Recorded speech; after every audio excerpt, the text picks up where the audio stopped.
وبركاته.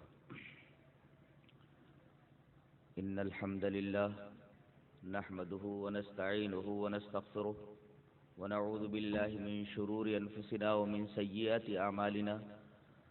من يهده الله فلا مضل له ومن يضلل فلا هادي له. وأشهد أن لا إله إلا الله وحده لا شريك له وأشهد أن محمدا عبده ورسوله. يا أيها الذين آمنوا اتقوا الله حق تقاته ولا تموتن إلا وأنتم مسلمون. يا أيها الناس اتقوا ربكم الذي خلقكم من نفس واحدة وخلق منها زوجها وبث منهما رجالا كثيرا ونساء واتقوا الله الذي تساءلون به والأرحام إن الله كان عليكم رقيبا. يا أيها الذين آمنوا اتقوا الله وقولوا قولا سديدا يصلح لكم أعمالكم ويغفر لكم ذنوبكم ومن يطع الله ورسوله فقد فاز فوزا عظيما. أما بعد فإن خير الحديث كتاب الله وخير الهدي هدي محمد صلى الله عليه وسلم وشر الأمور محدثاتها وكل محدثة بدعة وكل بدعة ضلالة وكل ضلالة في النار. أعوذ بالله من الشيطان الرجيم. بسم الله الرحمن الرحيم. اهدنا الصراط المستقيم صراط الذين أنعمت عليهم غير المغضوب عليهم ولا الضالين.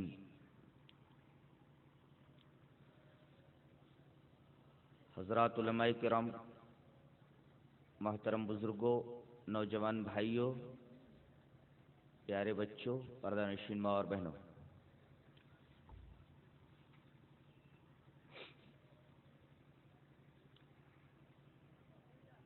سب سے پہلا سوال میں آپ سے یہ کروں گا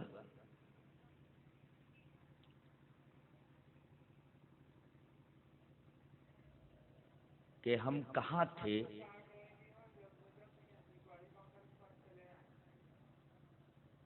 اور ہم کہاں سے آئے ہیں اور ہمیں جانا کہاں ہے؟ اس کا جواب قرآن حکیم میں دے دیا گیا. اللہ نے فرمایا وَقُلْنَا يَا آدَمُ اسْكُنْ أَنْتَ وَزَوْجُكَ الْجَنَّةَ، اے آدم تم اور تمہاری بیوی جنت میں ٹھہر جاؤ. اور آپ سب کو معلوم ہے کہ پوری انسانیت آدم و حوا کی اولاد ہے، یعنی ہمارے باپ دادا یہ جنت میں رہتے تھے. تو ہم پہلے کہاں تھے؟ جنت میں تھے. جنت سے ہمیں نکال دیا گیا اور زمین پر پھینک دیا گیا. جانتے ہیں صرف ایک غلطی ہوئی ہے. حضرت آدم سے یہ کہا گیا تھا اور حوا سے کہ اس درخت کے قریب مت جانا. دونوں اس درخت کے قریب چلے گئے، دونوں کو جنت سے نکال دیا گیا. تو ہم کہاں تھے؟ جنت میں تھے. نکال کر کے زمین پر پھینک دیے گئے. سبب کیا تھا؟ اللہ تبارک و تعالیٰ کی نافرمانی اور شیطان کا کہنا ماننا.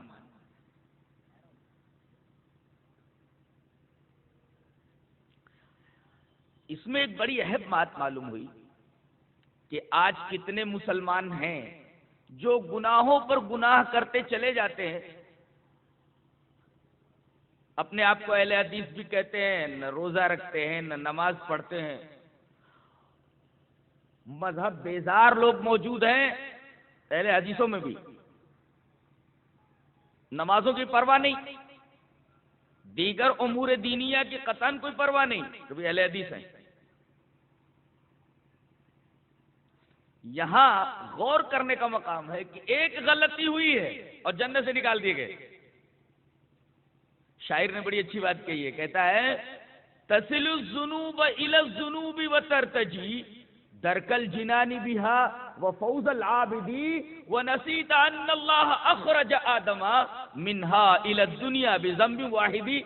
کہ تم گناہوں پر گناہ کرتے چلے جاتے ہو اور اس کے بعد بھی تم جنت پانے کی امید کیے بیٹھے ہو کہ اللہ بڑا رحیم ہے، بخش دے گا.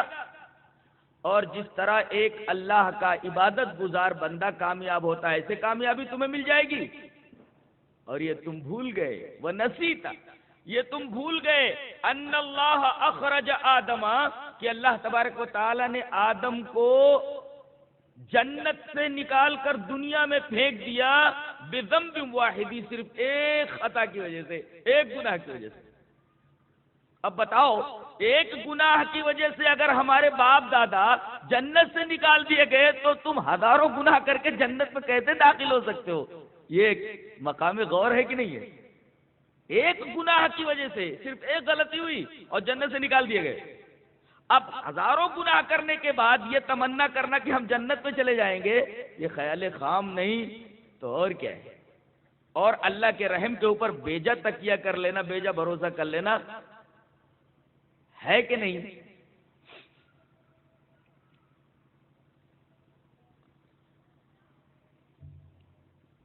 جنت سے نکال کر دنیا میں بھیج دیے گئے. اس کے بعد اللہ نے فرمایا دنیا میں جا رہے ہو، منمانی زندگی نہیں گزارنا ہے تم لوگوں کو. جب تم دنیا میں جاؤ گے تو ہماری طرف سے تمہارے پاس ہدایت آئے گی. قُلْنَا اهْبِطُوا مِنْهَا جَمِيعًا فَإِمَّا يَأْتِيَنَّكُم مِّنِّي هُدًى، اگر تمہارے پاس میری طرف سے ہدایت آئے. اس میں ایک بڑی اہم بات موجود ہے کہ ہدایت کا تعلق اوپر سے ہے، ہدایت اوپر سے آتی ہے. اور انسان ہدایت کہاں ڈھونڈ رہا ہے؟ کوئی پیر کے پاس ہدایت ڈھونڈ رہا ہے کہ پیر کی بات میں ہدایت ہے. کوئی مرشد کی بات میں ہدایت ڈھونڈ رہا ہے، مرشد کے پاس ہدایت ڈھونڈ رہا ہے. کوئی امام صاحب کے پاس ہدایت ڈھونڈ رہا ہے کہ امام صاحب کی باتیں یہ ہدایت کی باتیں. امام صاحب جو کہہ دیں وہ حرف آخر ہے، وہ وحی الہی ہے. یہاں یہ کہا جا رہا ہے کہ جنت میں جانے کے لیے صرف ایک ہی طریقہ ہے، کیا؟ کہ میری طرف سے تمہارے پاس ہدایت آئے گی. منی، میری طرف سے. میری طرف سے کیا مطلب؟ اللہ کی طرف سے ہدایت آئے گی. آیت کریمہ یہ بتا رہی ہے کہ ہدایت کا تعلق آسمان سے ہے، اوپر سے ہے. کسی امام کے پاس ہدایت تمہیں نہیں ملے گی، کسی پیر فقیر کے پاس تمہیں ہدایت نہیں ملے گی، کسی بابا کے پاس، مرشد کے پاس ہدایت نہیں ملے گی. آج پوری انسانیت ہدایت زمین پر ڈھونڈ رہی ہے، جبکہ قرآن حکیم یہ کہتا ہے کہ ہدایت کا تعلق آسمان سے ہے.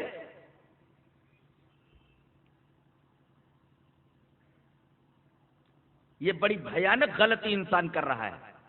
مانتے ہیں اس کو؟ ہدایت کا تعلق آسمان سے، ڈھونڈ رہا ہے زمین پر.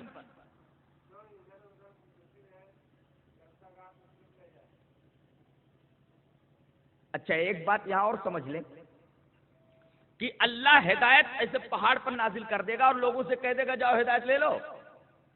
نہیں، ہدایت کے لیے کچھ آدمیوں کو منتخب کرتا ہے اور ہدایت انہیں دیتا ہے کہ یہ ہدایت آپ سنبھالو، میں نے آپ کو منتخب کیا ہے، چوائس کیا ہے، آپ یہ ہدایت پوری انسانیت تک پہنچا دیجئے. آدمیوں کو اللہ منتخب کرتا ہے اور یہ بات قرآن میں ہے. اللہ یصطفی من الملائکۃ رسلا ومن الناس، اللہ فرشتوں میں سے بھی رسولوں کو منتخب کرتا ہے کہ میرا پیغام نبی تک لے جاؤ، اور انسانوں میں کے بھی کچھ لوگ ایسے ہوتے ہیں کہ ان کو اللہ منتخب کرتا ہے کہ میری ہدایت کا پیغام انسانیت تک پہنچاؤ، تو اللہ فرشتے کے ذریعے رسول تک پیغام بھیجتا ہے اور رسول انسانیت تک اس پیغام کو پہنچاتا ہے. تو اللہ فرشتوں میں سے بھی رسولوں کو منتخب کرتا ہے اور انسانوں میں کے بھی کچھ لوگوں کو منتخب کرتا ہے ہدایت کے لیے. پہاڑ کے اوپر ہدایت نازل نہیں کرتا. اب یہاں سوال یہ ہے کہ کن کو منتخب کرتا ہے کہ یہ ہدایت لو اور انسانیت تک پہنچاؤ؟ ایک مخصوص گروہ ہے، ایک مخصوص طبقہ ہے، مخصوص افراد ہیں. قرآن حکیم نے ان کو رسول کہا ہے، وہی حجت ہوتے ہیں. ایک جگہ اللہ نے ارشاد فرمایا رسلا مبشرین ومنذرین لئلا یکون للناس علی اللہ حجۃ بعد الرسل، کہ رسولوں کو بھیجا جاتا ہے، یہ رسول بشارت دیتے ہیں، خوشخبری دیتے ہیں، ڈرانے والے ہوتے ہیں، تاکہ لوگوں کے لیے اللہ کے پاس رسولوں کے بعد کوئی حجت نہ رہ جائے. آیت کریمہ بولتی ہے کہ رسول ہی حجت ہوتے ہیں، یعنی وہی دلیل ہوتے ہیں، انہی کی بات تسلیم کیے جانے کے قابل ہوتی ہے. ان کے علاوہ کسی پیر فقیر اور امام کی بات حجت نہیں ہوتی. قرآن بول رہا ہے کہ رسولوں کے بعد کسی کی بات حجت نہیں ہوتی. یہاں انسانیت کی بدنصیبی یہ ہے کہ انسانوں نے دنیا میں کچھ لوگوں کو اپنی طرف سے امام بنا لیا، اپنی طرف سے مرشد بنا لیا، اپنی طرف سے اپنا رہنما بنا لیا، اپنی طرف سے اپنا رہبر بنا لیا اور ان کی اتباع کر رہے ہیں، جبکہ ان کی اتباع کے اوپر کوئی دلیل موجود نہیں. ایک سوال کوئی بھی کر سکتا ہے کہ کچھ لوگوں نے امام شافعی کو امام بنا لیا، کچھ لوگوں نے امام ابو حنیفہ رحمۃ اللہ علیہ کو اپنا امام بنا لیا، کچھ لوگوں نے امام مالک کو اپنا امام بنا لیا، کچھ لوگوں نے امام احمد بن حنبل کو اپنا امام بنا لیا. سوال یہ ہے کہ ان لوگوں کو امام کس نے بنایا؟ انسانوں نے. کیسے؟ آپ کو کیا حق پہنچتا ہے؟ آپ کو کس نے اتھارٹی دی ہے کہ ان کو امام بنائیے؟ اللہ جس کو امام بنائے وہ امام ہوتا ہے انسانیت کا. ہم اور آپ کون ہوتے ہیں اپنی مرضی سے کسی کو امام بنانے والے؟ اللہ نے سورہ انبیاء کے اندر ارشاد فرمایا وَجَعَلْنَاهُمْ أَئِمَّةً يَهْدُونَ بِأَمْرِنَا وَأَوْحَيْنَا إِلَيْهِمْ فِعْلَ الْخَيْرَاتِ وَإِقَامَ الصَّلَاةِ وَإِيتَاءَ الزَّكَاةِ وَكَانُوا لَنَا عَابِدِينَ. اور ہم نے ان کو امام بنایا. وَجَعَلْنَاهُمْ أَئِمَّةً، کن کو امام بنایا؟ اس آیت کریمہ سے پہلے آیتوں میں کچھ نبیوں کا تذکرہ ہے. ان نبیوں کا نام ذکر کرنے کے بعد، ان کے بیان کے بعد یہ آیت کریمہ نیچے موجود ہے. وَجَعَلْنَاهُمْ أَئِمَّةً، ہم نے ان کو امام بنایا. کن کو امام بنایا؟ نبیوں کو امام بنایا. کیوں؟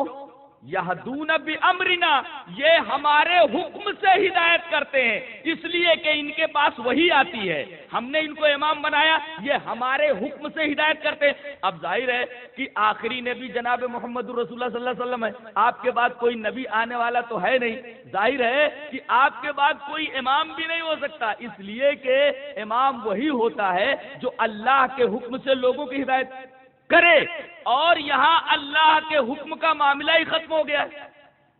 اب جبرائیل آنے والے ہی نہیں ہے، تو آپ جس کو امام بنا رہے ہیں اس کا مطلب یہ ہے کہ اس کے اوپر بھی فرشتہ آتا ہے وہی لے کر کے.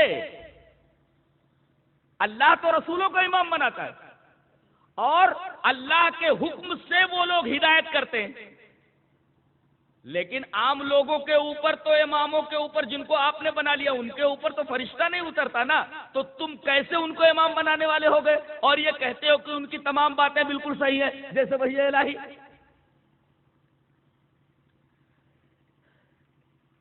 یہ انتہائی قابل غور بات ہے. تو اللہ نے یہ فرمایا کہ ہدایت میری طرف سے آئے گی، اسی ہدایت کی تمہیں اتباع کرنی ہے، اور اگر تم اس ہدایت کی اتباع کرو گے تو جنت ملے گی. پہلے ہم نے جنت دی تھی بغیر کنڈیشن کے، بغیر شرط کے، لیکن اب دنیا میں جب جنت سے نکال کر بھیج دیے گئے، اب اگر ہماری جنت میں آنا ہے تو شرط کے ساتھ آنا ہے. شرط کیا ہے؟ میری ہدایت آئے گی میری طرف سے، لہذا اگر تم اس ہدایت کی پیروی کرو گے تو تم جنت میں آؤ گے، میری طرف سے آنے والی ہدایت کی پیروی کرو گے۔ وارننگ دے دی گئی، کسی اور کی بات کو ہدایت سمجھ کر اس پر عمل کر کے تم ہماری جنت میں نہیں آ سکتے۔ ہماری طرف سے جو ہدایت رسولوں کے ذریعے تم تک پہنچے، اس ہدایت کی اتباع اگر کرو گے تو ہماری جنت میں آ سکتے ہو۔ یہ بات بالکل واضح کر دی ہے قرآن حکیم نے، اس میں کوئی شک و شبہ اور کوئی تردد، کوئی ریب، کوئی شک نہیں چھوڑا ہے۔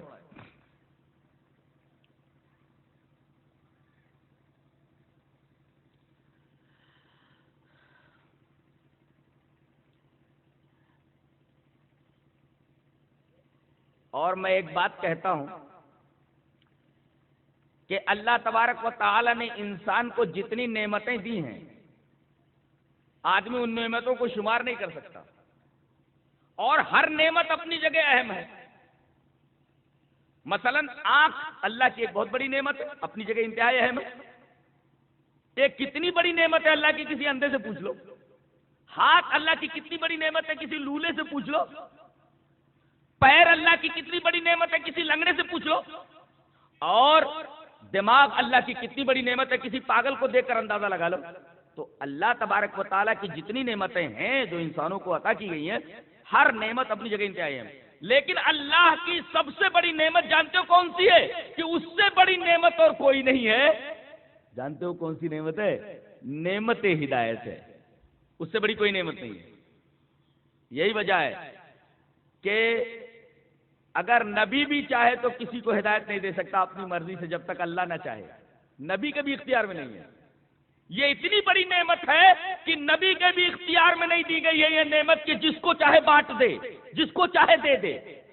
آپ کو سن کر حیرت ہوگی کہ نبی بھی ہدایت نہیں دے سکتا، تو پھر ہدایت کا مطلب کیا ہے؟ دیکھو، نبی کا کام صرف اتنا ہے کہ راستہ بتا دے، یہ جنت کا راستہ ہے، یہ کہتے ہیں ہدایت، گائیڈنس۔ نبی کا کام بس اتنا ہوتا ہے، راستے کے نشیب و فرات بتا دے، راستے کو متعین کر دے، راستے کو ممیز کر دے کہ یہ راستہ جنت کی طرف جاتا، بس۔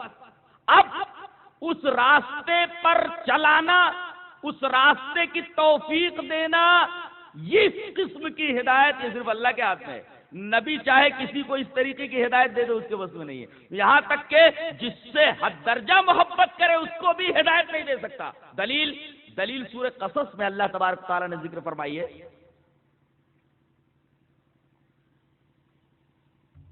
آپ کے چچا ابو طالب، نبی کریم صلی اللہ علیہ وسلم ان سے بڑی محبت کرتے تھے، یہ خود قرآن کی گواہی ہے۔ نبی کریم صلی اللہ علیہ وسلم اپنے چچا ابو طالب سے بہت محبت کرتے تھے۔ جب وہ مرنے لگے تو آپ ان کے بسترے کے پاس آئے اور کہا کہ چچا، میرے کان میں ایک بار لا الہ الا اللہ پڑھ لیجئے، محمد الرسول اللہ پڑھ لیجئے، میں قیامت کے دن اللہ سے آپ کی سفارش کرواؤں گا، اور اللہ ہو سکتا ہے آپ کو معاف کر دے۔ آپ میرے کانوں میں توحید کی اور رسالت کی گواہی دے۔ ابو طالب نے کہا، میرے بچے، مجھے نار پسند ہے، آر پسند نہیں ہے، میں تیری بات نہیں مانتا، میں توحید کی گواہی اور رسالت کی گواہی نہیں دیتا، اور اپنے آبا و اجداد کے دین پر مر گئے۔ نبی کریم صلی اللہ علیہ وسلم کو بڑا دکھ ہوا کہ میں اپنے چچا سے اتنی محبت کرتا تھا اور میرا چچا بھی مجھ سے بڑی محبت کرتا تھا، دیکھو میری نہ بات مان کر کے جہنم میں چلا گیا، اپنے آبا و اجداد کے دین پر مرا۔ آپ بڑے دلگیر ہوئے، آپ کو بڑا دکھ ہوا، تو سورہ قصص کی ایک آیت نازل ہوئی، اس میں آپ کو تسلی دیتے ہوئے یوں فرمایا گیا، اللہ فرماتا ہے، انک لا تہدی من احببت ولکن اللہ یہدی من یشاء۔ اے ہمارے حبیب، آپ جس سے محبت کریں اس کو ہدایت نہیں دے سکتے، ولکن اللہ یہدی من یشاء، اللہ جسے چاہے اسے ہدایت دیتا ہے۔ یہ آیت کریمہ بتا رہی ہے کہ اپنے محبوب چچا کو بھی نبی ہدایت نہیں دے سکے۔ یہ اتنی بڑی نعمت ہے کہ نبی بھی یہ چیز کسی کو نہیں دے سکتا۔ کچھ لوگ کہتے ہیں نبی مختار کل ہیں، نبی مختار کل تھے، اگر مختار کل تھے تو اپنے چچا کو ہدایت کیوں نہیں بانٹ سکے؟ جو کوئی اس قسم کا عقیدہ رکھتا ہے اس کا عقیدہ بالکل صحیح نہیں ہے۔ یہی وجہ ہے کہ اگر آدمی نماز میں امام ہو تب بھی سورہ فاتحہ پڑھے، اور مقتدی ہو تب بھی پڑھے. کیوں؟ اس لیے کہ سورہ فاتحہ ہی میں وہ دعا موجود ہے جو سب سے بڑی دعا ہے. اہدنا الصراط المستقیم، اے اللہ ہم کو صراط مستقیم کی ہدایت دے، صراط مستقیم پر زندگی بھر چلا. یہ ہے، یہ دعا ہے. اور میں نے بتایا کہ اللہ کی تمام نعمتوں میں سب سے بڑی نعمت نعمت ہدایت ہے. اور یہ اتنی بڑی نعمت ہے کہ نبی بھی جس کو چاہے اس کو نہیں دے سکتا. اپنے محبوب چچا کو بھی ہدایت نہیں دے سکے نبی. یہ اتنی بڑی نعمت ہے. اس کا مکمل اختیار صرف اللہ کے ہاتھ میں. اللہ جسے چاہے اسے ہدایت دے. لہذا وہ بڑے خوش نصیب ہیں جنہیں اللہ نے نعمت ہدایت سے نوازا ہے، اور بڑے بد نصیب ہیں وہ جنہیں ہدایت ملی نہیں. مانتے؟ ہدایت ملی نہیں. اور بڑے بد نصیب ہیں وہ لوگ بھی کہ جن کو ہدایت ملی مگر انہوں نے ہدایت کی قدر نہیں کی. جیسے آج کل کے مسلمان ہیں، اہل حدیث ہیں، یہ کہتے ہیں کہ ہم صراط مستقیم پر ہیں، ہم اہل حدیث ہیں. سوال یہ ہے کہ کیا آپ نبی کی لائی ہوئی ہدایت کے اوپر کاربند ہیں؟ اگر کاربند نہیں ہے تو ہم اپنے آپ کو اہل حدیث کیسے کہہ سکتے ہیں؟ ایک واقعہ سناؤں، بڑا عجیب و غریب ہے. اللہ تبارک و تعالیٰ نے سورہ ہود میں ایک واقعہ بیان فرمایا ہے حضرت نوح علیہ السلام کا. وہ واقعہ سنیے، اتنا پیارا واقعہ ہے کہ اگر آپ اس کو سیریسلی لے لیں تو آپ کا دل دھڑکنے لگے گا. 950 برس تک، حضرت آدم کے بعد یہ پہلے رسول ہے حضرت نوح، 950 برس تک وہ اپنی قوم کو دعوت توحید دیتے رہے رات اور دن. اللہ نے ان کی زبان سے کہلوایا ہے کہ آپ بتا دیجئے کہ میں نے کیسی دعوت دی ہے. قال رب انی دعوت قومی لیلا ونہارا، اے میرے رب میں نے اپنی قوم کو رات اور دن بلایا. رات کو رات نہیں سمجھا، دن کو دن نہیں سمجھا. کیا اس طریقے کی محنت ہم کرتے ہیں؟ یہ ہمارا فریضہ ہے. اب تو نبی کریم صلی اللہ علیہ وسلم کے بعد کوئی نبی قیامت تک آنے والا نہیں ہے، یہ ہمارا عقیدہ ہے. آپ پر نبوت ختم ہو چکی ہے. اب یہ ذمہ داری کس کی ہے؟ دعوت کون لے جائے گا پہنچانے کے لیے؟ ہماری ذمہ داری ہے. حضرت نوح نے فرمایا میں نے اپنی قوم کو رات اور دن تیری طرف دعوت دی، لیکن انہوں نے نہیں مانا. 950 برس تک یہ نبی اپنی قوم کو دعوت دیتا رہا. جانتے ہیں 950 برس میں آج 18 پیڑھیاں گزر جائیں، اگر اوسطاً ایک آدمی کی عمر 60 سال پکڑی جائے تو میرا خیال ہے کہ 18 پیڑھیاں گزر جائیں، 18 پیڑھیوں میں صرف تقریباً 80 آدمی ایمان لائے. قرآن حکیم کہتا ہے وما آمن معه الا قلیل. آپ پر ایمان لانے والے، حضرت نوح پر ایمان لانے والے بہت تھوڑے لوگ تھے. حضرت نوح علیہ السلام تنگ آ کر کے بد دعا کر بیٹھے. دعا اتنی خطرناک ہے کہ میرا خیال یہ ہے کہ پورے قرآن میں حضرت نوح جیسی خطرناک بد دعا اور کسی نبی نے نہیں کی ہے. دعا کیا ہے؟ وقال نوح رب لا تذر علی الارض من الکافرین دیارا. اے میرے رب انکار کرنے والے کسی بھی شخص کو اس روئے زمین پر زندہ نہ رکھ. بڑی خطرناک دعا ہے، اور دعا قبول ہو گئی. اللہ نے فرمایا کہ میں نے تیری دعا قبول کر لی ہے. اب یہ جو نافرمان ہیں ان کے اوپر عذاب آنے والا ہے، پانی کا عذاب میں بھیجنے والا ہوں، اور سب پانی میں ڈوب کر کے تڑپ تڑپ کر کے مر جائیں گے. جو تیرے اوپر ایمان لائے ہیں ان کو بچانے کا ایک طریقہ بتا رہا ہوں کہ ایک کشتی بنا، اور کشتی تیار ہو جائے تو عذاب نازل ہونے کی ایک علامت یہ ہوگی کہ تنور سے پانی ابل پڑے گا. تنور سے پانی ابلے جس میں روٹی پکائی جاتی ہے تو سمجھ لے کہ عذاب کی شروعات ہو چکی ہے. فوراً جتنے بھی ایمان والے ہو سب کشتی میں بیٹھ جانا. سب کشتی میں بیٹھ گئے. پانی بڑھتا گیا، پانی بڑھتا گیا. کہتے ہیں موجیں ایسی تھی جیسے بڑے بڑے پہاڑ. وہی یہ تجریبی فی موجن کل جبال، کشتی ان کو لے کر ایسی موج میں چل رہی تھی کہ وہ موجیں پہاڑوں کی طرح تھی. اچانک حضرت نوح علیہ السلام نے دیکھا کہ میری قوم کے تمام لوگ ڈوب چکے ہیں، یا ڈوب ڈوب کر کے مر رہے ہیں، سامنے ہی کشتی کے ان کا بیٹا ڈوبتا نظر آیا. باپ کا دل تڑپ اٹھا. بیٹا کیسا بھی ہو، کتنا بھی نافرمان کیوں نہ ہو، باپ اگر اس کو کسی تکلیف میں دیکھتا ہے تو دل تڑپ جاتا ہے. دیکھا ڈوب رہا ہے، کہا یا بنی ارکب معنا ولا تکن مع الکافرین، میرے بچے کشتی میں آ جا اور انکار کرنے والوں کے ساتھ مت رہے. دیکھ ان کا انجام بڑا بھیانک ہوا ہے، تو بھی نہیں بچے گا. لیکن صحبت کا اثر بڑا غلط ہوتا ہے. اگر آدمی برے لوگوں کی صحبت میں بیٹھے تو بری بات سیکھے گا، اچھے لوگوں کی صحبت میں بیٹھے تو اچھی بات سیکھے گا. نبی کریم صلی اللہ علیہ وسلم نے اچھی صحبت کی بڑی تاکید فرمائی ہے. گلستہ ایک کتاب ہے سعدی رحمہ اللہ کی، فارسی میں، ہم لوگوں نے ابتدائی جماعتوں کے اندر پڑھا ہے اس کو. اس میں ایک واقعہ نقل کرتے کہ صحبت کا اثر کتنا پڑتا ہے. فرماتے ہیں گلے خوشبوئے در حمام روزے رسید از دست محبوب بدستم بدو گفتم کی مشکی یابیری کی از بوئے دلاوے دے تو مستم بگفتا من گلے ناچیز بودم ولیکن مدت باگل نشستم جمال ہم نشین در من اثر کرد وگرنہ منہما خاکم کی ہستم. حضرت سعدی کہتے ہیں کہ میں اپنے ایک دوست کے ہاں گیا، مجھے نہانے کی ضرورت پڑی تو میں نے کہا کچھ نہانے کے لیے دو. تو آج کل کے صابن تو اس وقت ہوتے نہیں تھے، انہوں نے خوشبودار مٹی لا کر کے دی. کہہ رہے جب میں نہانے لگا تو مٹی سے جو خوشبو آ رہی تھی مجھے بڑی حیرت ہوئی. تو میں نے مٹی سے پوچھا کہ تو مٹی ہے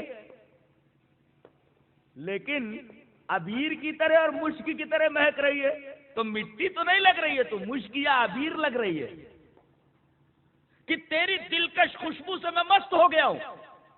کیا بات ہے، مٹی ہوتے ہوئے تیرے اندر خوشبو، مٹی میں تو خوشبو نہیں ہوتی. وہ گفتہ، تو مٹی نے کہا وہ گفتہ من گلے ناچیز بودم، مٹی نے کہا میں تو ایک ناچیز مٹی تھی، ولیکن مدت باگ النشستم، لیکن ایک مدت تک میں پھول کے ساتھ رہی ہوں. جمال ہم نشی در من اثر کرد وگرنہ منہما خاکم کی ہستم، میرے ساتھی کے حسن نے میرے اندر اثر کر دیا ہے، ورنہ میں وہی مٹی کی مٹی ہوں. یعنی مٹی پھول کے ساتھ رہی تو مٹی کے اندر خوشبو آ گئی، اپنے دوست کی جو کیفیت تھی، جو صلاحیت تھی، اس کے اندر منتقل ہو گئی. کہنے کا مطلب یہ ہے کہ بے جان چیزیں بھی صحبت سے متاثر ہوتی ہیں. کہ جائے کہ انسان یہ غلط صحبت میں پڑھ کے بالکل بگڑ گیا تھا. باپ نبی ہے، ریکویسٹ کر رہا ہے، گزارش کر رہا ہے میرے بچے کشتی میں آ جا، انکار کرنے والوں کا ساتھ چھوڑ دے. کہنے لگا میں نہیں آتا. قال سآوی الی جبل یعصمنی من الماء، کہا یہ پہاڑ جو دکھ رہا ہے جودی، میں اس پر چڑھ جاؤں گا، پانی میرا کچھ نہیں بگاڑ سکتا. حضرت نوح نے کہا میرے بچے یہ پانی نہیں ہے، اگر یہ پانی ہوتا تو بچ جاتا اور یہ پہاڑ تجھے بچا لیتا. میرے بچے یہ پانی نہیں ہے، یہ اللہ کا عذاب ہے. آج دنیا کی کوئی طاقت تجھے بچا نہیں سکتی، آج وہی بچے گا جس پر اللہ کا رحم ہو. قال لا عاصم اليوم من امر اللہ الا من رحم، اللہ کے اس عذاب سے وہی بچے گا جس کے اوپر اللہ تبارک و تعالیٰ کا رحم ہو. وحال بینہم الموج فکان من المغرقین. بات ہو ہی رہی تھی کہ ایک موج آئی اور بچے کو ان کے اندر لے گئی، اوپر نہیں آیا. باپ کا دل تڑپ اٹھا، سامنے بیٹا مر گیا نا، سامنے بیٹا ڈوب گیا. ایک باپ کے دل سے پوچھو، اور نبی کا دل تو بہت ہی رحیم ہوتا ہے، بہت ہی نرم ہوتا ہے. بیٹا ڈوب گیا، کیا اثر پڑا ہوگا دل کے اوپر. تڑپ اٹھتے، اللہ سے پکار اٹھتے. ونادى نوح ربه فقال رب ان ابني من اهلي وان وعدك الحق وانت احكم الحاكمين.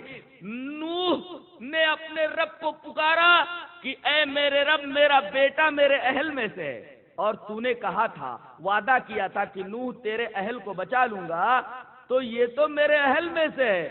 میرے رب میرے بچے کو بچا لے، اس لیے کہ میرا بیٹا میرے اہل میں سے ہے. ان ابنی من اہلی، میرا بیٹا میرے اہل میں سے ہے. جواب دیکھو، اللہ کا جواب دیکھو. قال یا نوح انہ لیس من اہلک، اے نوح یہ تیرا بیٹا تیرے اہل میں سے نہیں ہے. عجیب بات ہے کہ نہیں؟ بیٹا باپ کے اہل میں سے ہوتا ہے، اور حضرت نوح وہی کہہ رہے ہیں کہ اے میرے رب، میرا بیٹا میرے اہل میں سے ہے. اللہ فرما رہا ہے یا نوح انہ لیس من اہلک، اے نوح یہ تیرے اہل میں سے نہیں ہے، یعنی جو اللہ کا فرما بردار نہ ہو وہ نبوت کے خاندان سے اپنا تعلق کاٹ بیٹھتا ہے۔ ایسے ہی کوئی اہل حدیث اگر بدعمل ہو تو اہل حدیثیت کے دفتر سے اس کا نام کٹ جاتا ہے، لاکھ اپنے آپ کو اہل حدیث کہے۔ یہاں بیٹا اہل میں سے ہے، نافرمان ہونے کی وجہ سے خاندان نبوت سے اس کا نام کاٹ دیا گیا، آپ عمل نہ کریں تو آپ کا نام بھی دفتر اہل حدیث سے کاٹ دیا جائے گا اللہ کی نگاہ میں۔ لاکھ اپنے آپ کو آپ اہل سنت کہیں، لاکھ اپنے آپ کو اہل حدیث کہیں۔ اور ایک فرقہ تو ایسا ہے کہ کرنا دھرنا کچھ نہیں اور جنت الاٹ کر لی ہے، انہوں نے اپنے نام کروا لی ہے، اور یہ بہت بڑی دیدہ دلیری ہے، یہ بہت بڑی دیدہ دلیری ہے، اس لیے کہ جنت یہ اللہ تبارک و تعالیٰ کے رحم کی وجہ سے ملے گی، کسی کے عمل کی وجہ سے نہیں۔ آدمی عمل کرے لیکن عمل کرنے پر اللہ تبارک و تعالیٰ کا رحم ہوگا، عمل کرنے کے بعد بھی اگر اللہ نہ چاہے تو جنت نہیں دے سکتا۔ یہ بہت ہی اہم بات ہے۔ یہ جو میں نے ابھی واقعہ بتایا نوح علیہ السلام کا، اس سے ہمیں عبرت لینے کی ضرورت ہے۔ عبرت ہم کہتے ہیں کہ ہم اللہ اور اس کے رسول کی اطاعت کرنے والے، خاص طور سے کہتے ہیں ہم اطاعت رسول کرنے والے۔ ایک عجیب آیت آپ کو سناؤں، سورہ نور میں اللہ نے ارشاد فرمایا وَأَقِيمُوا الصَّلَاةَ وَآتُوا الزَّكَاةَ وَأَطِيعُوا الرَّسُولَ لَعَلَّكُمْ تُرْحَمُونَ، نماز قائم کرو، زکوٰۃ دو اور رسول کی اطاعت کرو۔ کیا مطلب؟ نماز قائم کرو، زکوٰۃ دو اور رسول کی اطاعت کرو، یعنی اگر نماز نہیں پڑھتے ہو تو اطاعت رسول کیسی؟ کہاں اطاعت رسول کر رہے ہو؟ زکوٰۃ دو، زکوٰۃ ادا نہیں کر رہے ہو، کائے کا اللہ کے رسول کی اطاعت کر رہے ہو؟ یہاں کہا جا رہا ہے اقیموا الصلاۃ وآتوا الزکاۃ وأطیعوا الرسول لعلکم ترحمون، کہ نماز قائم کرو، زکوٰۃ ادا کرو اور اللہ کے رسول کی اطاعت کرو۔ یعنی اگر یہ چیزیں نہیں ہیں، نماز آپ کی زندگی میں نہیں ہے، زکوٰۃ آپ کی زندگی میں نہیں ہے، تو اطاعت رسول کا کوئی مطلب ہی نہیں ہوا نا۔ خالی آپ زبان سے کہہ رہے ہیں کہ ہم اللہ اور اس کے رسول کی اطاعت کر رہے ہیں۔ اللہ تبارک و تعالیٰ نے سورہ نور کے اندر پہچان بتائی ہے، جو لوگ صراط مستقیم پر چل رہے ہیں ان کی ایک پہچان ہے۔ ہر آدمی آج دعویٰ کر رہا ہے کہ میں صراط مستقیم پر چل رہا ہوں۔ سوال یہ ہے کہ زید بھی کہہ رہا ہے کہ میں صراط مستقیم پر چل رہا ہوں، عمر بھی کہہ رہا ہے میں صراط مستقیم پر چل رہا ہوں، بکر بھی کہہ رہا ہے میں صراط مستقیم پر چل رہا ہوں۔ پہچان ہے کوئی؟ آئیڈینٹی ہے کوئی کہ صراط مستقیم پر چلنے والے لوگ کون ہیں؟ سب سے پہلے میں ایک آیت کریمہ پڑھوں گا، اس کے بعد ایک حدیث سے پروف کروں گا کہ صراط مستقیم پر چلنے والے لوگوں کی آئیڈینٹی کیا ہے، شناخت کیا، پہچان کیا ہے، کیسے ہم پہچانیں کہ یہ صراط مستقیم کے اوپر چل رہا ہے۔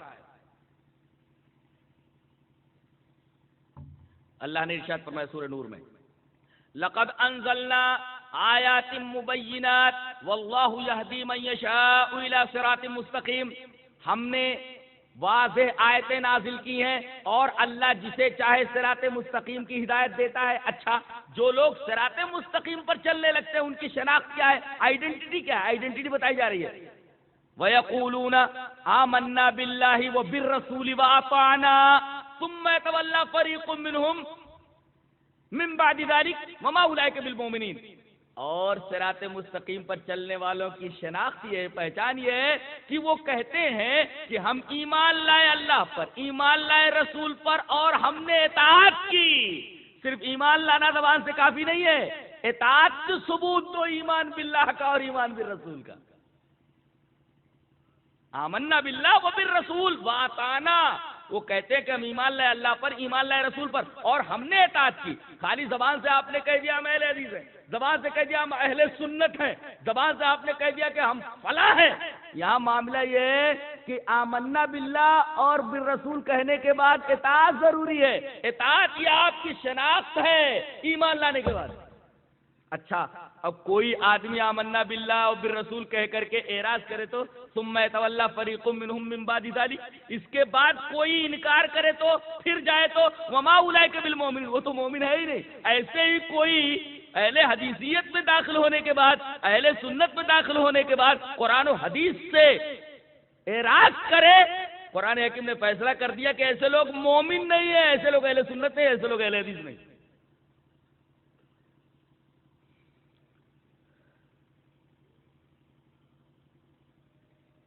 یہ جو راستہ ہے جس کا نام صراط مستقیم ہے، ہر نماز میں جس کے اوپر جمے رہنے کی ہم دعا مانگتے ہیں، جانتے ہیں یہ راستہ کیسا ہے؟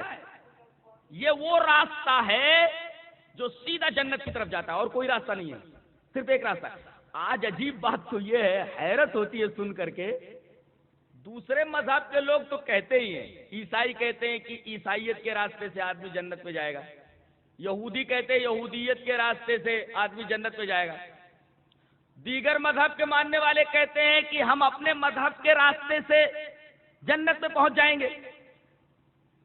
یہ مذہب والے بات کہیں چلنے والی ہے، معاملہ تو یہ ہے کہ خود وہ لوگ جو لا الہ الا اللہ محمد الرسول اللہ پڑھنے کا دعویٰ کرتے ہیں، وہ بھی کہتے ہیں کہ میں اگر امام ابو حنیفہ کے راستے سے آیا تب بھی جنت میں چلا جاؤں گا، امام مالک کے راستے سے آیا تب بھی جنت میں چلا جاؤں گا، امام احمد ابن حنبل کے راستے سے آیا ان کی تقلید کر کے تب بھی جنت میں چلا جاؤں گا، امام مالک کے راستے سے آیا تب بھی جنت میں چلا جاؤں گا۔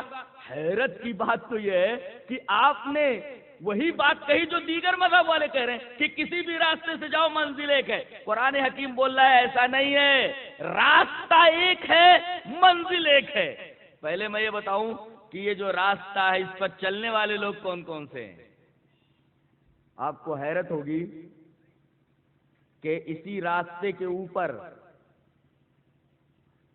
اللہ کے رسول ہیں، اسی راستے کے اوپر تمام کے تمام انبیاء ہیں، جیسے اللہ نے ارشاد فرمایا یاسین والقرآن الحکیم انک لمن المرسلین علی صراط مستقیم۔ قرآن حکیم کی قسم اے میرے رب حبیب محمد صلی اللہ علیہ وسلم، آپ رسولوں میں سے ایک رسول ہیں اور آپ صراط مستقیم پر ہیں۔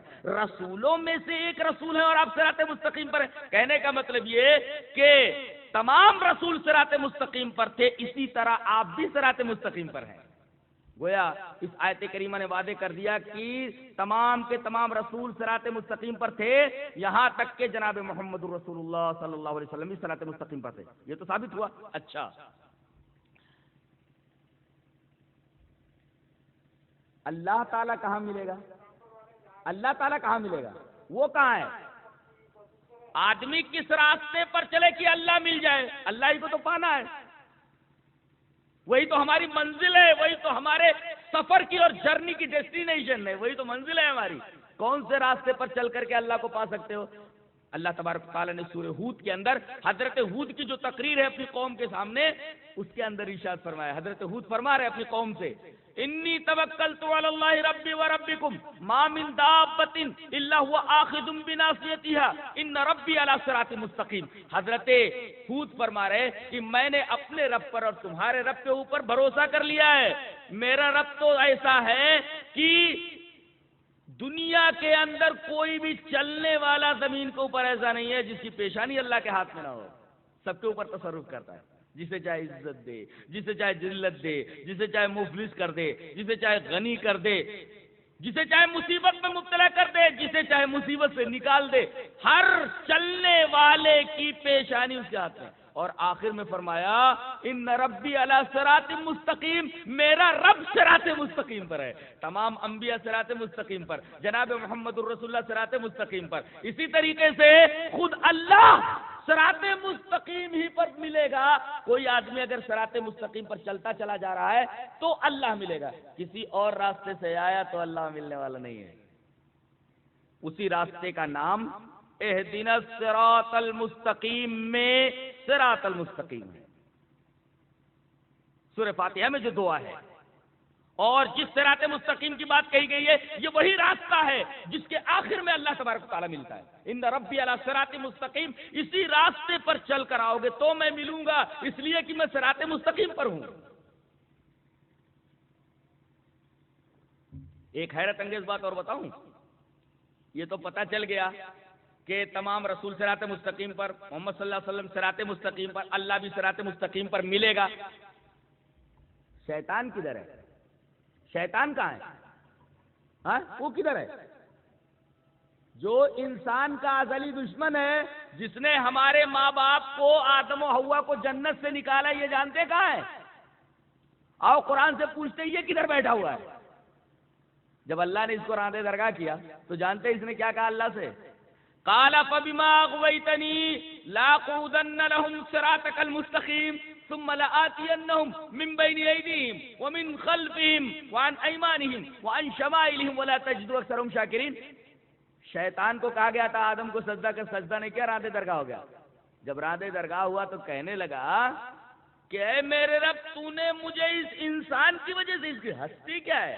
میں تو آگ سے بنایا گیا، تو مٹی سے بنایا گیا، غلیظ چیز سے بنایا گیا، اوپر پھینکو تو نیچے آ جاتی ہے، اور مجھے دباؤ تو میں اوپر اٹھتا ہوں.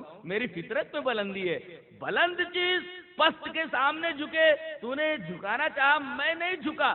تو نے اس پست کی وجہ سے مجھے راندے درگاہ کیا، تو میں کیا کروں گا؟ اس کو چھوڑوں گا نہیں، اور اس کی آل اولاد کو بھی نہیں چھوڑوں گا. لاقعدن لهم صراطک المستقیم، میں تیرے صراط مستقیم پر بیٹھ جاؤں گا. کتنی حیرت کی بات ہے. یعنی شیطان بھی صراط مستقیم پر بیٹھا ہوا ہے، اور اس کو بھی معلوم ہے کہ صراط مستقیم ہی وہ راستہ ہے جس پر چل کر اللہ ملتا ہے. اس کو برابر سمجھ ہے. آج کل کے پڑھے لکھے مولویوں کو جو مقلد ہے نا، ان کی سمجھ نہیں ہے. یہ تو کہتے ہیں کہ سارے راستے ادھر ہی جاتے ہیں. شیطان کو اچھی طرح معلوم ہے کہ ایک ہی راستہ ہے جو جنت کی طرف جاتا ہے، اس کا نام صراط مستقیم ہے، اسی کے اوپر بیٹھ جاؤ. اچھا، یہاں کہا ہے کہ بیٹھ جاؤں گا، کھڑا کیوں نہیں رہوں گا؟ راستے پر کھڑا رہنا چاہیے نا. یہ کہہ رہا ہے میں بیٹھ جاؤں گا، کھڑا کیوں نہیں ہے؟ جواب اس کا یہ ہے کہ اگر کھڑا رہے گا تو ادھر سے صراط مستقیم پر کوئی چلتا ہوا آئے گا تو دیکھ لے گا نا، ڈر جائے گا، اس سے محتاط ہو جائے گا، کیئرفل ہو جائے گا. یہ چھپا ہوا ہے بالکل کمین گاہ میں ایکشن کے ساتھ، تاکہ وہ آنے والا اور اس کے اوپر حملہ کر کے اسے ٹریک پر سے اتار دے، صراط مستقیم پر سے اتار دے. اس لیے وہ وہاں بیٹھا ہوا ہے. لاقعدن لهم صراطک المستقیم، میں صراط مستقیم پر بیٹھ جاؤں. کہا چپ چاپ بیٹھا رہوں گا؟ نہیں. کیا کروں گا میں وہاں بیٹھ کر؟ دیکھوں گا کہ کوئی آ رہا ہے، اس راستے پر چلتا ہوا جنت کی طرف جا رہا ہے. ثم لآتینہم من بین ایدیہم، اس کے آگے سے حملہ کروں گا، ومن خلفہم، پیچھے سے حملہ کروں گا، وعن ایمانہم، اس کے دائیں سے حملہ کروں گا، وعن شمائلہم، اس کے بائیں سے حملہ کروں گا، ولا تجد اکثرہم شاکرین، ٹریک سے اتار کے چھوڑوں گا اس کو. اتنی محنت کر رہا ہے اور ہم لوگ اتنے غافل ہیں. شیطان جو ہمارا دشمن ہے، اس کا حملہ چوطرفہ، چاروں طرف سے حملہ ہے. کہتے ہیں کہ ایک صاحب نے سوال کیا کہ زمین کو کمان بنا لیا جائے اور آسمان کو تیر بنا لیا جائے اور ہدف اور نشانہ انسان ہو تو انسان کدھر جائے؟ نہیں سمجھ آیا سوال؟ زمین کی کمان بنا لی جائے، اتنی بڑی کمان، زمین کی کمان بنا لی جائے، اتنا بڑا آسمان، اس کا تیر بنا لیا جائے، اور نشانہ کون ہو؟ انسان. تو انسان بیچارہ بچ کر کہاں جائے؟ تو جواب دینے والے نے کیا جواب دیا معلوم ہے؟ وہ جو تیر چلا رہا ہے نا، اس کی بغل میں آ کر کھڑا ہو جائے. اس لیے کہ جو اتنی بڑی تیر اٹھا سکتا ہے آسمان جیسی، اور اتنی بڑی چیز کی کمان بنا سکتا ہے زمین جیسی، تو اس کی بغل کتنی بڑی ہوگی؟ بھاگ کر کے چاہیے کہ انسان کو اس کی بغل میں آ جانا چاہیے. لیکن قرآن نے کیا جواب دیا ہے؟ فَفِرُّوا إِلَى اللَّهِ، اگر ایسا ہو جائے تو اللہ کی طرف بھاگو، پناہ وہی ملنے والی ہے. تو مطلب یہ ہوا کہ شیطان کا حملہ چوطرفہ ہے، آگے سے بھی حملہ ہے، پیچھے سے بھی، دائیں سے بھی، بائیں سے بھی، اور ہم لوگ بالکل غیر محتاط طور پر غافل ہو کر کے زندگی کے راستے پر چلتے چلے جا رہے ہیں، جبکہ اسی راستے پر بیٹھا ہوا ہے. اور بہت سارے لوگوں کو اس ٹریک سے اتار چکا ہے، اس ٹریک سے اتار چکا ہے، دوسرے راستوں پر چل نکلے. دلیل اس طرح نبی کریم صلی اللہ علیہ وسلم کی ایک حدیث پاک آپ کے سامنے رکھ رہا ہوں. وعن جابر بن عبد الله رضی اللہ تعالی عنہ قال كنا عند النبي صلی اللہ علیہ وسلم فخط خطا وخط خطين يميني وخط خطين يساري ثم وضع يده في الخط الاوسط. فقال هذا سبيل الله ثم تلا هذه وان هذا صراطي مستقيما فاتبعوه ولا تتبعوا السبل فتفرق بكم عن سبيله رواه ابن ماجہ فی باب اتباع سنت رسول اللہ صلی اللہ علیہ وسلم. حضرت امام ابن ماجہ شریف جو حدیث کی کتاب ہے ابن ماجہ، اس میں پہلے ہی چیپٹر میں یہ حدیث موجود ہے حضرت جابر سے. کیا مطلب ہے اس حدیث کا؟ حضرت جابر رضی اللہ تعالیٰ فرماتے ہیں کہ ہم لوگ بیٹھے ہوئے تھے، اتنے میں نبی کریم صلی اللہ علیہ وسلم نے ایک لکیر کھینچی، ایک لکیر سیدھی ایک لکیر کھینچی. He drew a straight line. ایک سیدھی لکیر آپ نے کھینچی اور اس سیدھی لکیر کے دائیں جانب 2 لکیریں کھینچی اور بائیں جانب 2 لکیریں کھینچی. کتنی ہو گئی؟ کل لکیریں کتنی ہوئی؟ 5 نا. اور پھر آپ نے کیا کیا؟ بیچ والی جو سیدھی لکیر تھی اس کے اوپر آپ نے انگلی رکھی اور فرمایا ہاذا سبیل اللہ، یہ جو سیدھی لائن ہے یہ اللہ کا راستہ ہے. بقیہ یہ چار جو آپ نے کھینچی، جب آپ نے یہ فرمایا یہ اللہ کا راستہ، یہ بیچ والی، تو یہ 4 کیا ہے؟ یہ تو اللہ کا راستہ نہیں ہوئے نا. نبی کریم صلی اللہ علیہ وسلم نے اشارتاً بتا دیا کہ یہ 4 راستے جو ہے جو آگے چل کر کے لوگ بنا لیں گے یہ اللہ کا راستہ نہیں ہوگا اور پوری دنیا کو منوائیں گے. اور آج منوا رہے، ڈنڈے کے زور سے منوا رہے ہیں، دلائل کے زور سے نہیں. عیسائی یہ منوا رہے ہیں کہ 1 = 3 اور 3 = 1، 1 برابر 3 کے ہوتا ہے اور 3 برابر 1 کے ہوتا ہے. اب میتھمیٹکس کا طالب علم بیچارہ بڑا پریشان ہے کہ 1 اگر 1 ہے تو وہ 3 نہیں ہو سکتا، 3 اگر 3 ہے تو 1 نہیں ہو سکتا. یہ کیا پڑھا رہا ہے اللہ کا بندہ؟ 1 برابر 3 کے اور 3 برابر 1 کے. یہ ان کے کاندھے پر قدم رکھ کر کے آگے بڑھ کے بولتے ہیں 1 برابر 4 کے اور 4 برابر 1 کے. وہ بھی آج تک دنیا کو سمجھا نہیں سکے، یہ بھی بیچارے آج تک دنیا کو نہیں سمجھا سکے ہیں کہ 1 = 3، 3 = 1، یہ 1 = 4، 4 = 1. وہ بیچارے وہ نہیں سمجھا سکے، یہ بیچارے یہ نہیں سمجھا سکے. ایک حلال بولتا ہے، ایک حرام بولتا ہے. ایک بولتا ہے کہ امام کے پیچھے سورہ فاتحہ پڑھنا ضروری ہے. حضرت امام شافعی رحمۃ اللہ علیہ بولتے ہیں کہ امام کے پیچھے سورہ فاتحہ پڑھنا ضروری ہے، اگر نہ پڑھے تو نماز نہیں ہوتی. امام ابو حنیفہ بولتے ہیں کہ سورہ فاتحہ نہیں پڑھنی چاہیے. ایک بولتا ہے کہ نماز نہیں ہوتی ہے، کہتا ہو جاتی ہے. دونوں کیسے صحیح ہے بھائی؟ زہر بھی صحیح ہے، تریاق بھی صحیح ہے، شہد بھی صحیح ہے، زہر بھی صحیح ہے. ایسا کیسے؟ ڈنڈے کے دور سے منواؤ بھائی، ماننے کے لیے کوئی تیار نہیں ہے، اس لیے کہ ڈنڈے کے دور سے کوئی ماننے والا ہے نہیں. ایسی دلیل لاؤ جو عقل کو اپیل کرے. اب زہر اور تریاق دونوں ایک ہی چیز سمجھاؤ گے اور سمجھانے کی کوشش کرو گے، دنیا کا کوئی آدمی بھی ماننے کے لیے تیار نہیں. میتھمیٹکس کا ایک معمولی طالب علم ماننے کے لیے تیار نہیں ہے کہ 1 برابر 3 کے اور 3 برابر 1 کے ہوتا ہے. اس سے پتہ یہ چلتا ہے کہ یہ جو عقیدہ آیا ہوا ہے نا، یہ عیسائیوں کی طرف سے کہیں تو نہیں آیا ہے. وہ 3 ثابت کر رہے تھے، یہ 4 ثابت کر رہے ہیں. ہو سکتا ہے، شبہ تو ہو رہا ہے مجھے، ادھر ہی سے کہیں سے آیا ہے.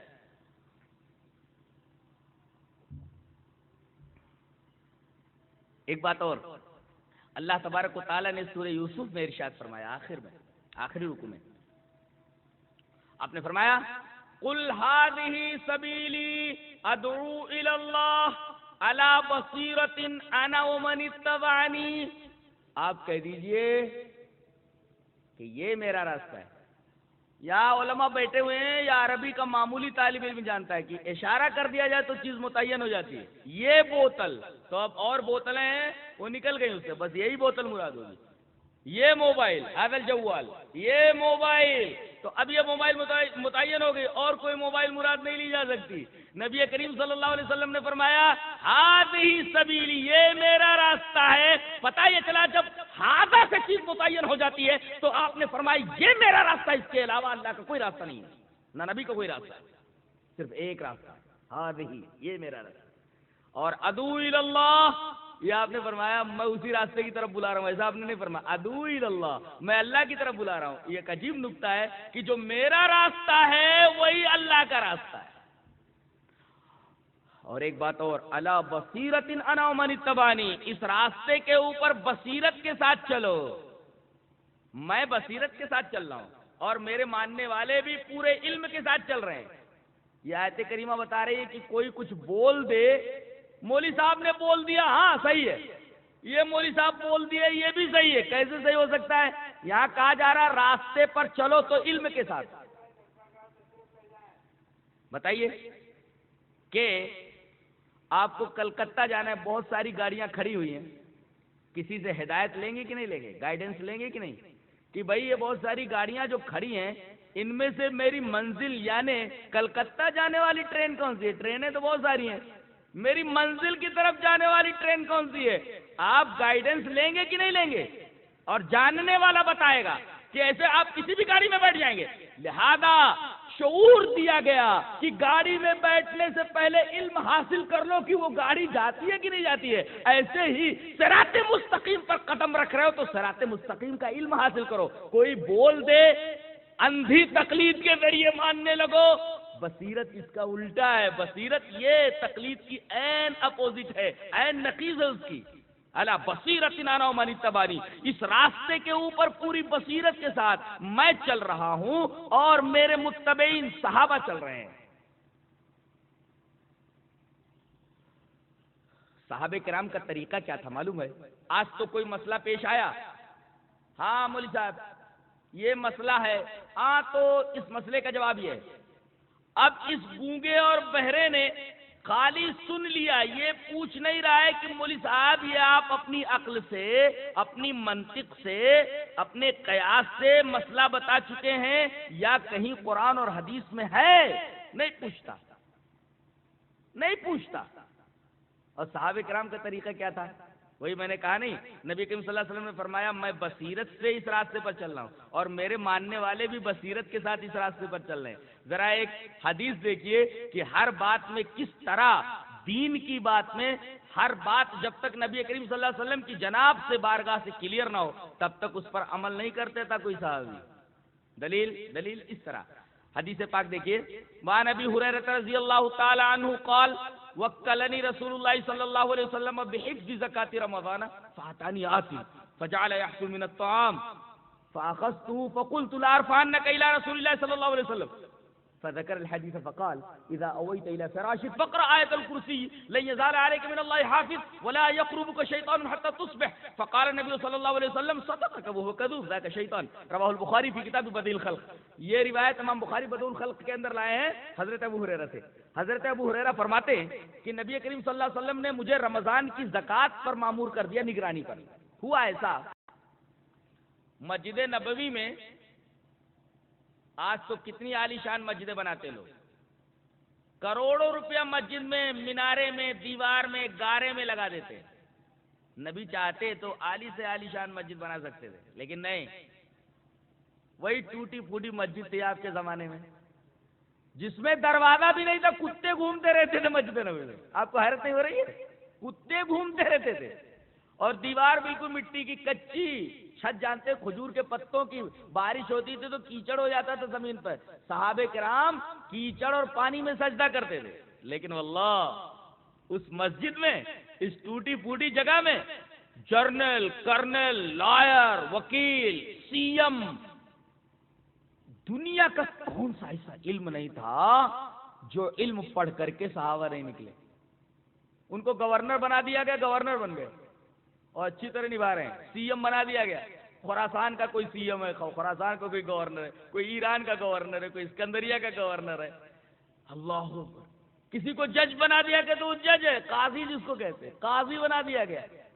کسی کو سپاہی بنا دیا گیا، سپاہی ہے۔ کسی کو کمانڈر ان چیف بنا دیا گیا، کمانڈر ان چیف۔ کیا تعلیم تھی اور کس طریقے سے آپ صلی اللہ علیہ وسلم ان کا تزکیہ فرماتے تھے، ان کی اصلاح کس طرح کرتے تھے۔ میدان عرفات میں آخری خطبہ جب آپ نے دیا تو تقریباً 1,24,000 سے زیادہ صحابہ کرام تھے، جتنے انبیاء کے بارے میں کہا جاتا ہے، معلوم ہے؟ 1,24,000۔ میں کہتا ہوں آج دنیا کی تمام یونیورسٹیاں مل کر کے صحابی جیسا، ایک صحابی جیسا انسان بنانا چاہے نہیں بنا سکتی۔ آپ کو حیرت نہیں ہو رہی ہے؟ دنیا کی تمام یونیورسٹیز مل کر کے اگر ایک صحابی جیسا انسان بنانا چاہے نہیں بنا سکتی۔ اور یہاں لاکھوں آدمیوں کو تیار کیا، کیسی تربیت کیا۔ تبھی تو اللہ تبارک و تعالی نے ان کی نیکیوں، ان کی صلاحیتوں اور قرآن و حدیث سے ان کی محبت کی وجہ سے اللہ نے کہا کہ میں دنیا تمہارے حوالے کر دیتا ہوں. آپ تو ایک مکان کو ترستے ہیں, آپ تو ایک دکان کو ترستے ہیں. اللہ نے فرمایا میرے بھیجے ہوئے دین کے ساتھ, قرآن و حدیث کے ساتھ محبت کرو, پوری دنیا تمہارے حوالے کر دیتا ہوں. صحابہ کرام کے حوالے کر دیا. حضرت ابو بکر کے زمانے میں پورا عراق فتح ہو گیا تھا. حضرت عمر کے 12 سالہ دور خلافت کے اندر پورا مصر فتح ہو گیا تھا, پورا ایران فتح ہو گیا تھا, شام پورا فتح ہو گیا تھا. اتنی بڑی حکومت کے مالک بنا دیے گئے وہ لوگ جو اونٹوں کے چرانے والے تھے, پڑھے لکھے اتنے کہ انگلیوں پر گنے جا سکتے تھے, لیکن اللہ تعالیٰ نے قرآن و حدیث کی برکت سے پوری دنیا ان کے حوالے کر دی. آج ساری مصیبت اس وجہ سے ہمارے اوپر آئی ہوئی ہے کہ ہم قرآن و حدیث سے اپنا ربط کاٹ چکے ہیں. ساری ذلت کی وجہ یہ. آج جہاں بھی مسلمان دنیا میں ہیں, جوتے اور لات کھا رہے ہیں, ذلت اور خواری کی زندگی بسر کر رہے ہیں. بنیادی وجہ اس کے یہی ہے کہ اللہ تبارک و تعالیٰ کے بھیجے ہوئے صراط مستقیم سے ہٹ گئے ہیں. اوپر سے جو ہدایت آئی تھی, جو راستہ بتایا گیا تھا, اس راستے سے ہٹ گئے. آج دیکھو کتنے فرقے خود مسلمانوں میں. ایک فرقہ دوسرے فرقے کو کافر کہتا ہے, ایک فرقہ دوسرے فرقے کے خون کا پیاسا ہے. بتائیے اس سے بڑا المیہ اس امت کا کیا ہو سکتا ہے؟ اس المیہ کے اوپر جتنا ماتم کیا جائے کم ہے. بددینی دیکھنے کے لائق ہے. عورتوں کے درمیان بددینی دیکھنے کے لائق ہے. عریانیت دیکھنے جیسی ہے. نوجوانوں کی بے راہ روی دیکھنے جیسی ہے. بتائیے یہ تمام اعمال ہیں ہمارے. اب امید کریں, شکوہ کریں زمانے کا, تو شکوہ بھیجا ہی تو ہے. پہلے ہمارے سروں پہ تاج ہوا کرتے تھے, ہیرے موتی سونے کے.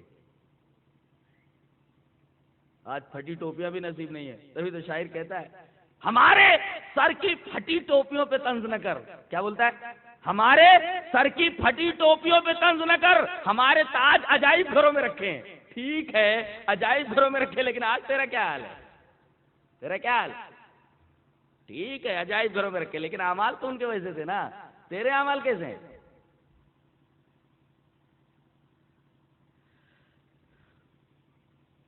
جو روٹ دیا گیا تھا, جو راستہ دیا گیا تھا, اس راستے سے مسلمان ہٹ چکا ہے. اور عجیب بات تو یہ ہے کہ اس پر ترا یہ کہ جنت ان کے نام الاٹ ہو چکی ہے. جنت کے وہی حقدار ہیں, وہی مستحق ہے جنت کے, ان کے علاوہ کوئی جنت میں جائے گا ہی نہیں.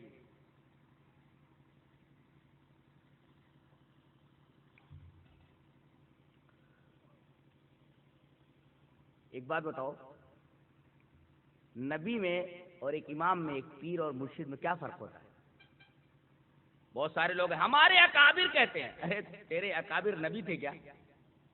ہمارا امام کہتے ہیں, تیرے امام کے اوپر وہی آتی تھی کیا؟ میں کہتا ہوں دنیا میں جتنے پیر ہیں ان کو ایک طرف کھڑا کر دیا جائے. نبی تو نبی, کسی صحابی کے مقابلے میں سارے پیر کھڑے ہونے کے قابل ہیں؟ ایک صحابی کے مقابلے میں کھڑے ہو سکتے کیا دنیا کے تمام پیر؟ دنیا کے تمام امام ایک طرف, ایک صحابی کے مقابلے میں دنیا کے تمام امام کھڑے ہونے کی جرات کریں گے؟ صحابی امام نبی کریم صلی اللہ علیہ وسلم کو تو چھوڑیے, کسی صحابی کے مقابلے میں ان کو کھڑا نہیں کیا جا سکتا. یہ عالم ہے ان کے مرتبے اور مقام کا. لیکن یہاں حدیث پاک کو بڑی بے دردی سے ترک کر دیا جاتا ہے, چھوڑ دیا جاتا ہے, کیونکہ ان کے پیر نے اس کے خلاف کہا ہے, ان کے امام نے اس کے خلاف کہا ہے. کیا ہمارے امام کو حدیث معلوم نہیں تھی؟ کیا ہمارے امام کو اس کا علم نہیں تھا؟ ضروری نہیں کہ تمہارے امام کو اس کا علم بھی رہا ہو, ضروری نہیں. بہت سارے صحابہ ہیں کوئی مسئلہ معلوم نہیں تھا, بعد میں ان کو معلوم ہوا. حدیث معلوم نہیں تھی ان کو, بعد میں ان کو حدیث معلوم ہوئی. ضرور نہیں کہ امام کو سارے مسئلے معلوم ہیں, غلطی کر سکتا ہے. تو میں حدیث پڑھ رہا تھا کہ مسجد میں زکوٰۃ کا رمضان کا جو غلہ ہوتا تھا وہ جمع کیا جا رہا تھا. دروازہ تو تھا نہیں, کوئی بھی چور آ کر کے غلہ لے جا سکتا تھا. نبی کریم صلی اللہ علیہ وسلم نے حضرت ابو ہریرہ کو متعین کیا کہ تم ذرا اس غلے کی نگرانی کرو. حضرت ابو ہریرہ رضی اللہ تعالیٰ غلے کی نگرانی کرنے لگے. دیکھا کہ رات میں ویسے بتی وغیرہ تو تھی نہیں, اندھیرا رہتا تھا. دیکھا کہ ایک آدمی آ رہا ہے, اور آتے ہی اس کے بعد ایک تھیلا تھا لب بھر بھر کر کے وہ زکوٰۃ کا جو غلہ مسجد نبوی میں رکھا ہوا تھا اس کو تھیلے میں ڈال رہا ہے. حضرت ابو ہریرہ نے دیکھا، دوڑ کر کے اس کو پکڑا، کہا کہ مسجد میں چوری کر رہا ہے، زکوٰۃ کا مال لے کر بھاگ رہا ہے، چور کہیں کا. عاجزی کرنے لگا، فریاد کرنے لگا، حضرت میں بہت غریب ہوں، بہت مفلس ہوں، بچے بھوکے مر رہے ہیں، اس وجہ سے میں چوری پر مجبور ہوا، مجھے چھوڑ دیجیے. کہا آئندہ نہیں آئے گا؟ نہیں آئے گا.